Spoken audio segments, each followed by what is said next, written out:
విశ్వాసుల సహవాసమునా ప్రేమ ఐక్యత కలదు.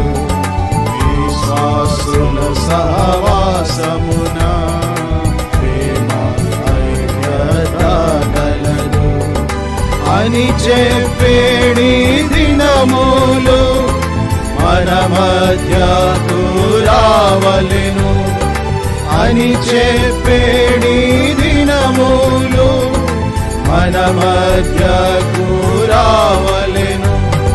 తలుపులు తెరచి ఉండగనే విరిగిన మనసుతో సాగెదవా.